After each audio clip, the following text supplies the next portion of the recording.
नमस्कार, हरियाणा न्यूज का खास कार्यक्रम महाभारत देख रहे हैं आप और मैं हूं आपके साथ मुस्कान गंगराड़ी। हरियाणा के कई गांवों में पेयजल से जुड़ी समस्याएं अब ग्रामीणों के लिए एक बड़ी चुनौती बनी हुई है। गोहाना के गांव गड़ी उजाले खां में जहां लोग पिछले करीब 2 सालों से पानी की किल्लत झेल रहे हैं, वहीं बराड़ा क्षेत्र के धनौरा और मोकंद माजरा गांव में दूषित पेयजल की सप्लाई से ग्रामीण बेहद परेशान है, जबकि चुनौत गांव में लोगों का आमरण अनशन जारी है। इसी को लेकर एक रिपोर्ट आपको दिखाते हैं।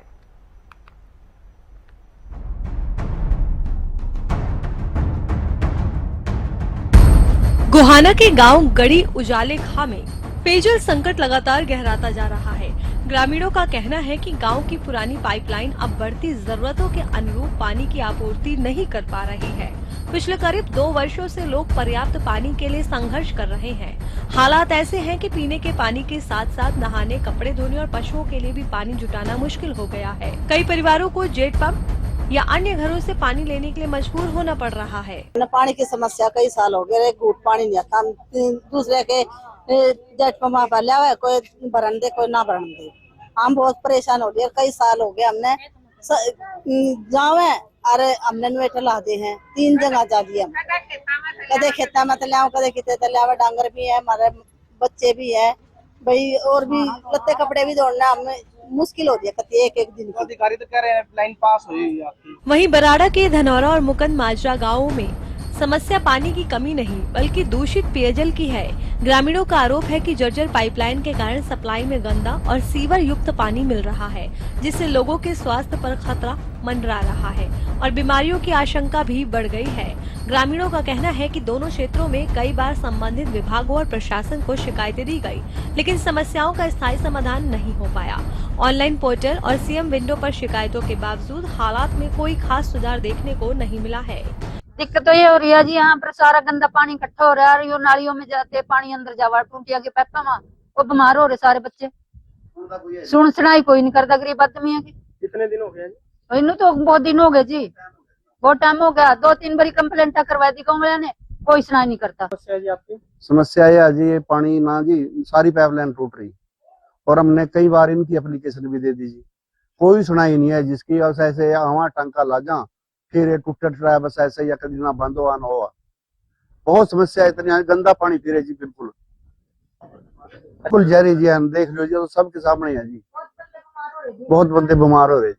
आपने इस संबंध में कहीं शिकायत की मांग की? करी है जी, हाँ। इसके वहां भी लगाई थी, अपने सीएम विंडो भी लगाई थी जी। कोई हल निकला जी? ना जी, आएगा साइन करा लें जी, हम कर देंगे जी। और मान ले आवांगे, कह दें जब तो हम कर देंगे जी, हम महीने के 2 महीने के बाद हम इस एप्लीकेशन पे साइन कर दो। कोई किसी बात करा लें जिसको पता नहीं होता है जी। सब उनके पास तो नहीं कराते जिनकी मान ले दरखास्त दी हुई है, और उनके पास से कराते हैं। जो कोई मिल गया, कोई घास काटने वाला, कोई कुछ है, बस ऐसे उनसे कराते हैं। आज हरियाणा प्रदेश में कई जगह पे धरने चल रहे हैं। उन लोगों की बात सुनने की बजाय इस किस्म के आदेश पारित किए जा रहे हैं। चैनत गांव में पिछले 1 महीने के करीब समय हो गया, पीने के पानी की बहुत बड़ी किल्लत है और लोग पीने के पानी को लेकर के चैनत गांव के किसान से बिना पूछे बिना सरकार ने उनकी जमीन खोद दी और उसके अंदर एक पाइपलाइन डाल दी। किसी से भी ना तो ये पूछा गया कि खेत किसका है, उस किसान से परमिशन ली कि नहीं ली, उसको पहले नोटिस दिया कि नहीं दिया। पाइपलाइन डाल दी, पाइपलाइन डाल करके उस पानी से, पाइपलाइन के माध्यम से जो पानी लेकर के जा रहे थे, उससे उन रास्ते में जो गांव थे, उन गांव के लोगों को पानी से वंचित कर दिया। वहां कोई 20-30 गांव के लोगों का धरना चल रहा है। हजारों की संख्या में लोग रोज धरने में शामिल होते हैं। उनकी समस्या का समाधान करने की बजाय उनको परेशान करते हैं। लोग आमरण अनशन पे बैठे हैं। हालांकि गड़ी उजाले खां गांव के सरपंच का कहना है कि पेयजल व्यवस्था को बेहतर बनाने के लिए 54 लाख रुपए का बजट स्वीकृत हो चुका है और जल्द नई व्यवस्था शुरू की जाएगी। तो वहीं धनौरा और मुकुंद माजरा गाँव में नई पाइपलाइन का प्रस्ताव और एस्टीमेट तैयार होकर मुख्यालय तक पहुंच चुका है, लेकिन अब तक बजट स्वीकृत नहीं हुआ। एक ओर पानी की कमी और दूसरी ओर दूषित पेयजल की समस्या, दोनों ही हालात ग्रामीणों के लिए मुश्किल बढ़ा रहे हैं। गर्मी के मौसम में ये संकट और गंभीर हो गया है। अब ग्रामीणों की नजर प्रशासन और संबंधित विभागों पर है ताकि उन्हें जल्द स्वच्छ और पर्याप्त पेयजल की सुविधा मिल सके। Bureau report, Haryana news. Report देखकर तो कम से कम ऐसा ही लगता है कि हमारे देश में सिर्फ बातें बड़ी बड़ी होती हैं और लोगों को अभी तक पीने का पानी भी नसीब नहीं हो पा रहा है। इसी पर चर्चा करेंगे। कुछ खास मेहमान मेरे साथ जुड़ रहे हैं, परिचय आपका करवा देती हूं। इनेलो प्रवक्ता साहिलदीप कासवान जी जुड़ गए हैं। साहिलदीप जी, बहुत स्वागत है आपका हरियाणा न्यूज पर। बीजेपी प्रवक्ता भूपेंद्र गहलावत जी जुड़ गए हैं, आपका भी सर बहुत स्वागत करती हूं। और कांग्रेस प्रवक्ता गुलशाद अली जी जुड़ गए हैं, आपका भी बहुत स्वागत है सर। शुरुआत भूपेंद्र जी आपके साथ ही करूंगी। एक ऐसा स्वर्णिम काल चल रहा है सर, लोगों को पीने का पानी भी नसीब नहीं हो रहा है।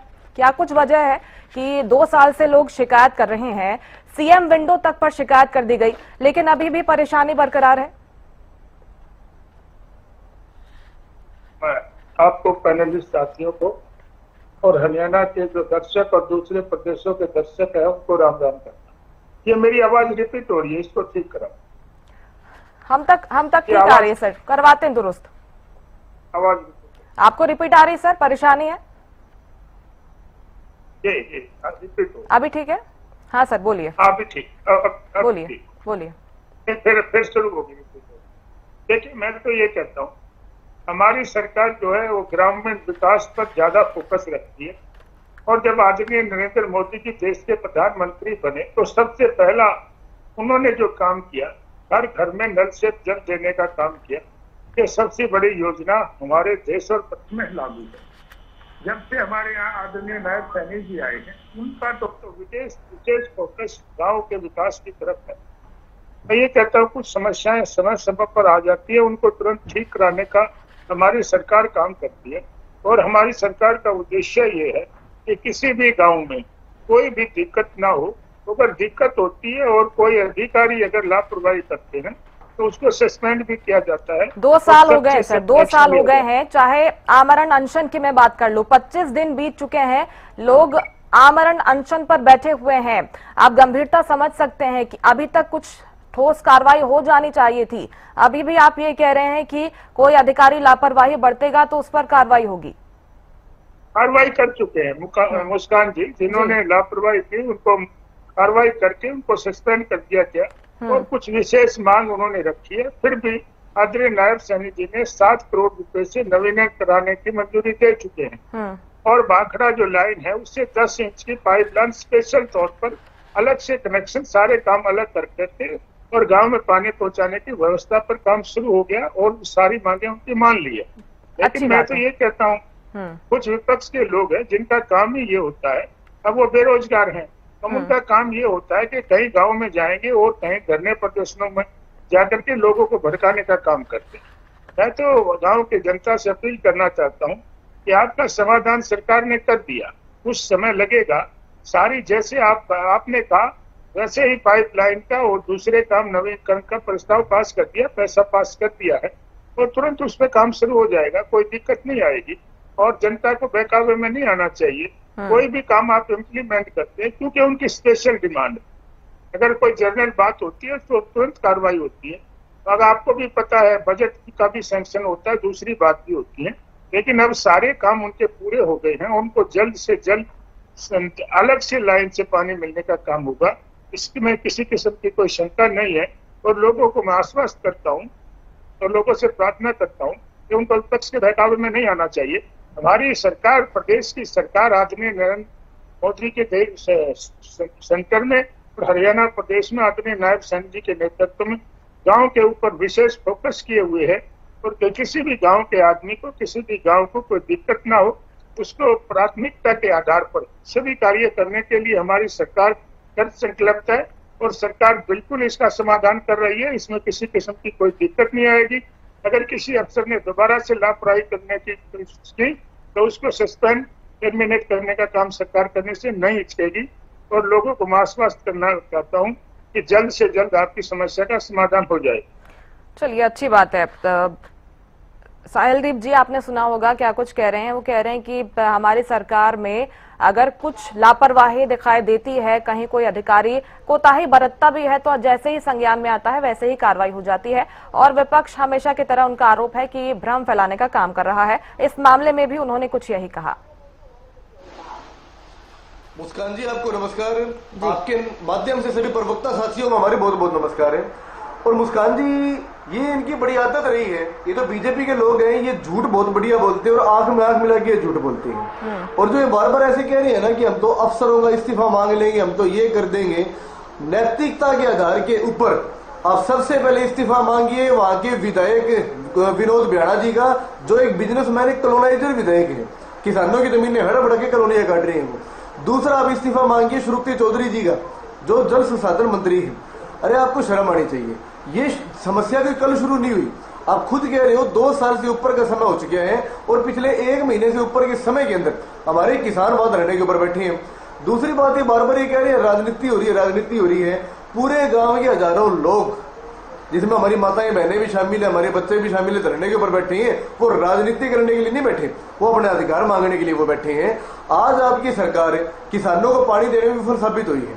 आप मुझे एक बात बताइए, आप हंसी को पानी दे रहे हैं, हमें खुशी है इस चीज के अंदर, वो भी हमारे हैं और जनता हमारी है सारी की सारी। लेकिन मुस्कान जी, आपका घर बीच में पड़ता है, मैं आपको तो पानी दे नहीं रहा और आपको छोड़ के मैं आपके 50 घर छोड़ के आगे मैं पानी दे रहा हूँ। ये कहाँ का इंसाफ है? सबसे पहले जो 30 गांव वहां पड़ते हैं, अकेले चन्नत का मसला नहीं है, उन्हें पानी देना चाहिए था। और ये आज की बात नहीं है, 2.25 साल से समस्या उनके साथ चल रही है। मैं तो कहता हूँ, जो ये मुख्यमंत्री जी बार बार कहते हैं बोला मैंने तो ये कर दिया, हम तो जल के लिए नए नए नियम लेके आए हैं। आप मात्र 2 दिन तक चन्नत गांव के अंदर बैठ के वहां का पानी पी के देख लीजिए, आपको पता लग जाएगा। और आप कह रहे हम कार्रवाई करेंगे? आपने कार्रवाई करी किसानों के ऊपर, जो वहां के ग्रामवासी बैठे थे, जो किसान बैठे थे वहां, उनके ऊपर आपने कार्रवाई करी। 31 लोगों के ऊपर आपने मुकदमे दर्ज करे। अरे शर्म आनी चाहिए, इसकी हम घोर निंदा करते हैं। और चौधरी हमें चौटाला दी वहां 2 बार जाके आई है, हमारी सारी टीम वहां बैठी है। हम हमारे ग्रामवासी और किसानों के समर्थन के अंदर हैं और जो भी हमें वो आदेश देंगे, हम किसी प्रकार का कदम उठाने से पीछे नहीं हटेंगे। साहिलदीप जी, लेकिन वो तो कह रहे हैं कि अगर समस्या सामने आए, ग्रामीणों ने समस्याएं रखी भी, तो मान ली गई है उनकी तमाम मांगे, अब तो कोई दिक्कत नहीं होनी चाहिए। ये झूठ बोल रहे हैं जी, मैं वही तो कह रहा हूँ, आंख में आंख मिला के झूठ बोलते हैं। आप कल का ही बयान देख लीजिए। दूसरी वार्ता की भी जो उनकी मीटिंग थी वो असफल हो चुकी है। इन लोगों ने वहां भी हमारे किसानों को, ग्रामवासियों को दबाने की कोशिश करी थी, धमकी देने की कोशिश करी थी।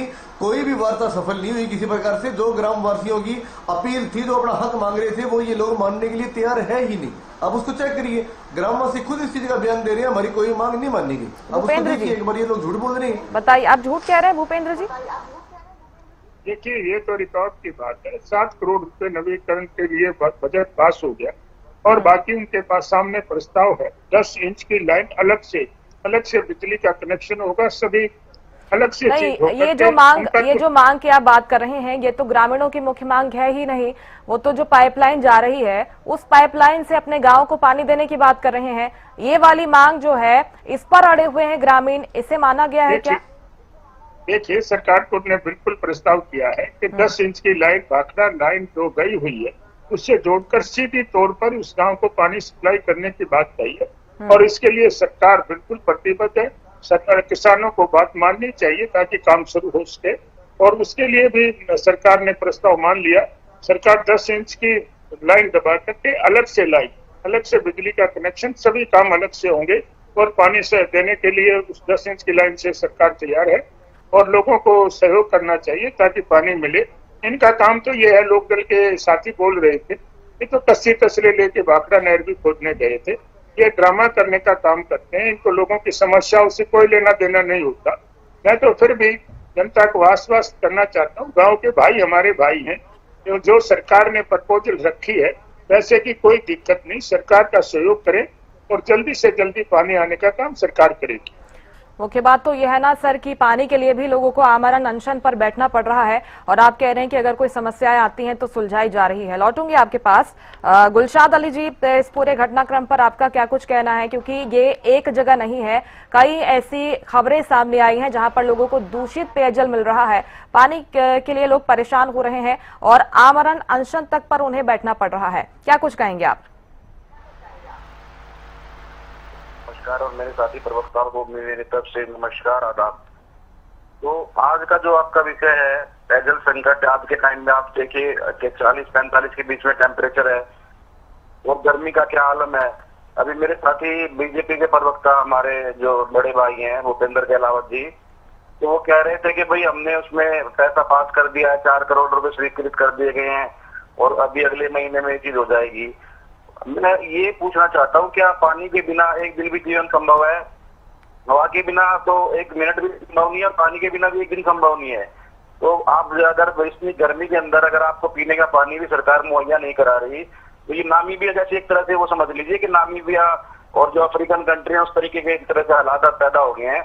और ये कह रहे हैं कि भाई विपक्ष इसमें राजनीति कर रहा है। विपक्ष राजनीति नहीं कर रहा है, विपक्ष से दूसरों की हकों की आवाज उठा रहा है और जनता की आवाज उठाना विपक्ष का एक तरह से कर्तव्य है, ड्यूटी है हमारी। ये हमारे ऊपर एक तरह से फर्ज है और हम इस फर्ज को निभाते रहेंगे। आप लोगों को दिखावे के लिए थोड़ी काम करना है। और हमारे जो क्या नाम एक तरह से मुख्यमंत्री जी हैं जिसको ये प्रधान सेवक बोलते हैं, वो लगातार पंजाब में जाके पंजाबियां बोल रहे हैं। वो क्या कर रहे हैं, वोट मांग रहे हैं और ऐसी रैलियां कर रहे हैं कि जिसमें 74 आदमी होते हैं और हरियाणा के वो 50 लाख रुपए सवा कर देते हैं।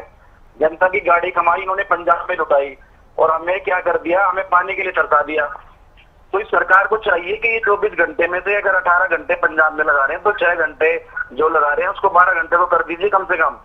ये क्या कर रहे हैं, लगातार हमारी समस्याओं पर ध्यान नहीं है इनका। पानी का कितना बड़ा संकट है, अभी चैनक धरना चल रहा था, अभी दूसरा क्रिकेटी जालम में भी जो हो रहा है, तो इनको ध्यान देना चाहिए। और इनमें खाली आश्वासन, झूठे आश्वासन से काम नहीं चलता पानी में। बाकी आप नौकरी रोजगार इन चीजों पे आप क्या है लंबा टाइम दे सकते हैं, डेडलाइन दे सकते हैं, लेकिन पानी के मसले पर आपको तुरंत आपको कार्रवाई करनी पड़ेगी। आश्वासन, झूठे आश्वासनों से, कोई आश्वासनों से कुछ नहीं होने वाला। आपको पानी की समस्या को जिस तरीके से भी हो सके और प्रायोरिटी पर जाकर के मुख्यमंत्री जी को खुद जाना चाहिए वहां पर। कोई उससे फर्क नहीं पड़ता कि आप कहते हैं ना ये भी तो किसान का बेटा है, तो किसान के बेटे को पंजाब न जाकर के अपने लोगों के बीच में रहना चाहिए, उनकी समस्याओं का निदान करना चाहिए। और ये विपक्ष को भी अब एक तरह से ये क्या लगा रहे हैं कि विपक्ष भी इस बारे में आवाज नहीं उठा सकता। तो देश में क्या है, आर्थिक घोषित आपातकाल है, यानी क्या करते हैं विपक्ष की आवाज को दबाना चाहते हैं, मीडिया को दबाना चाहते हैं और जो भी एक तरह से आरटीआई एक्टिविस्ट है उनको भी दबाना चाहते हैं। ये सरकार को क्या चलाना चाहते हैं, एक तानाशाह सरकार चलाना चाहते हैं जो कि आम जनता के लिए वो सही नहीं होगा। और डेमोक्रेटिक हेल्दी डेमोक्रेसी है दुनिया की सबसे बड़ी भारत, और हमारा हरियाणा जो हरित प्रदेश है उसको इन्होंने आज तक SYL के मुद्दा हल नहीं कर पाए। लगातार पंजाब जा रहा है और बोलता है कि भगवंत मान मेरा जीत जाए। अरे अगर आप उसके साले हैं तो साला क्या पानी मांग के नहीं ला सकता? तो अगर इनको रिश्तेदारी निभानी है, अगर पंजाब में अपनी पार्टी का एजेंडा सेट करना है तो अपने पैसे से कीजिए। भारतीय जनता पार्टी अपने आप कह रहे हैं कि हरियाणा की जो मुख्य समस्याएं हैं वो हल होनी चाहिए। ठीक है गुलशाद अली जी, समय जरा कम है, लौटूंगी आपके पास। भूपेंद्र जी देखिए, सीएम विंडो क्यों शुरू की जाती है? अगर आप टेक्नोलॉजी की बात करते हैं, डिजिटल युग की बात करते हैं कि इससे लोगों की जो समस्याएं हैं तुरंत इनका समाधान हो रहा है, पारदर्शिता आ रही है, लेकिन लोग खुद सामने आकर कह रहे हैं कि सीएम विंडो पर हम कई बार शिकायतें करते हैं, बार बार शिकायतें करते हैं, लेकिन स्थिति वैसी की वैसी बनी हुई होती है। ऐसे में सर जो सरकार कोशिश कर रही है आपके मुताबिक लोगों के लिए, उस पर तो धब्बा लगता है ना सर? मुस्कान जी, मैं तो आपको कहना चाहता हूँ और लोगों को भी कहना चाहता हूँ कि कोई ये तो है नहीं कि पानी का वहाँ व्यवस्था थी नहीं। हाँ व्यवस्था थी, उसमें कुछ खराबी आ गई और उसके नवीनीकरण के लिए पैसा जब मंजूर होता है, जब पहले से कोई सिस्टम चल रहा हो, उसमें कोई दिक्कत आ गई। ये तो है ही नहीं कि वहाँ पानी की कोई वही नहीं थी, सप्लाई नहीं थी, लेकिन जो कमी थी उसको दूर करने के लिए नवीनीकरण के लिए 7 करोड़ रुपए दिए गए। दूसरे मेरे भाई ने कहा कि वो चीफ मिनिस्टर को यहाँ आना चाहिए। काम तो देखिए SDO एक्शन यही करती, पैसा मंजूर करना सरकार का काम होता है। सरकार ने पैसा मंजूर करके और डायरेक्शन कर दिया और कुछ अधिकारियों ने अगर लापरवाही की थी तो उनको सस्पेंड करने का काम किया। सरकार की तरफ से विधायक जी गए वहां पर और लोगों को उन्होंने आश्वस्त किया और समझाने का काम किया। देखिए पैसा मंजूर हो गया, लाइन दबाने के लिए सब स्वीकृति हो गई। अब तो गांव के लोगों को सहयोग करके अपनी समस्या का हल कराना चाहिए, ना कि विपक्ष के बहकावे में आने की कोई बात करनी चाहिए। जहाँ तक सीएम विंडो की बात आपने की, हमारे जो ऑफिसर्स है वो तुरंत उस पर एक्शन लेते हैं। अगर कोई एक्शन नहीं लेता, कोई अधिकारी सुस्ती बरतता है तो उसके खिलाफ एक्शन होता है, उसको सस्पेंड किया जाता है। या बहुत से चलिए, केसेस अच्छी में बात आप हमने कह रहे हैं। अगर सच arrest में भी किया जमीनी है। स्तर पर भी ऐसा होता है तो बहुत अच्छी बात है, लेकिन आपको भी निगरानी बढ़ाने की जरूरत है। आप सभी का बहुत शुक्रिया हरियाणा न्यूज पर जुड़ने के लिए, बातचीत करने के लिए। तो शिकायतों के बावजूद लोग कह रहे हैं कि समाधान नहीं हुआ। उम्मीद करते हैं कि लोगों की जो समस्याएं हैं जल्द ही हल हो जाए। इसी के साथ इस खास कार्यक्रम में इतना ही। आप देखते रहिए हरियाणा न्यूज। नमस्कार।